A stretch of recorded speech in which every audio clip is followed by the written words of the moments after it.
COVID is, of course, another factor that impacts a patient's ability to fully thrive with CLL in today's world.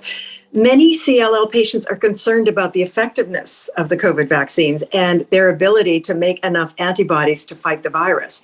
So, what do we know about how effective the COVID vaccines are for people with CLL? Yeah, the COVID vaccines, we were fortunate in being able to build on some earlier research.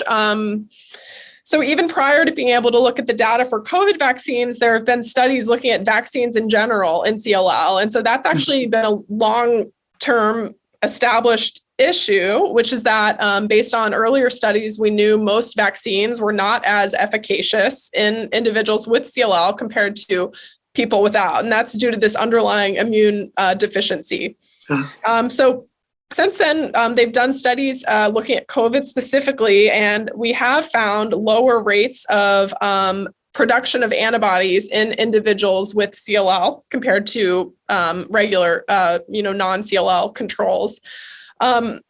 There have been a few different studies looking at this. I think the things that have been seen universally is that the CLL patients that are the most severely affected are those that are actively on therapy or have had recent anti-CD20. And so the CD20 drugs really wipe out the ability to make antibodies, probably for a year, if not up to 2 years. The other drug class that can really hamper the ability to make antibodies are these BTK inhibitors. And then venetoclax, to some extent, it's often paired with the CD20, so it's hard to tease out the effect, but it likely hampers the ability to make antibodies as well, but just not as much as the CD20, which it's often, given concurrently with. CLL patients who have never had therapy can make antibodies. They can make a decent amount of antibodies, but still quite a bit less than age-matched control. So, someone also your age without CLL. So that was a lot of data based on the original 2 vaccine series. The Leukemia Lymphoma Society did a study that I actually referred a lot of my patients to, where they collected samples, looked at antibody levels, and they found that giving the booster did seroconvert a good amount of patients who were negative that then became positive for antibodies. And so, that's one of the reasons I really encouraged the booster. And so this is now speaking about the 3rd shot. So now there's this whole separate discussion about doing a 4th shot, which I think the data is a little too early to say, it's like definitely helpful, but I think it's certainly unlikely harmful. But yeah, so the vaccines, they don't quite work as well, but I feel very strongly they're not harmful. Not to say any shot can't cause some issue occasionally, but I think that's very, very rare. And so I always encourage my patients to get the vaccine, but I separately say, gosh, I wouldn't use this as an end all, cure because it may not work at its 100% efficacy level due to the underlying CLL and worse when you're on treatment. We had another audience member send in a related question. I've heard there is a treatment to help boost COVID antibodies. What is it and how can I get access to it?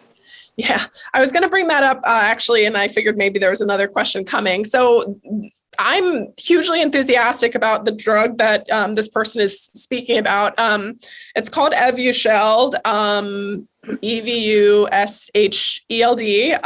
It got this emergency use authorization designation in December of 2021. So it's pretty new. And the idea behind this drug is that, gosh, we know not everyone is going to mount an effective immune response to vaccines, based on their own immune system and ability to make good levels of antibodies. And so it's 2 antibodies that were manufactured, as this drug. So it's a drug that's actually 2 different antibodies. It ends up being in 2 different vials. So you get 2 shots and it provides really remarkable protection against COVID.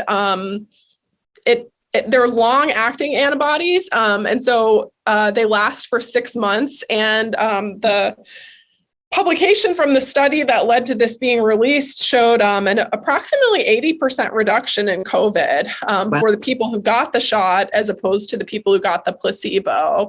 So it sounds like patients could ask their doctors about where they might be able to access this. Yeah, I think the best person to ask would be your CLL doctor, because the drug, unless things have changed recently, it's largely being focused for immunosuppressed individuals. And so I think primary care doctors may not necessarily know a lot about it, but most oncologists are the ones who should have access to it. So I would say ask your CLL doctor. And, if you're at a smaller site that doesn't have it, they may know in your own geographic region, where it can be gotten.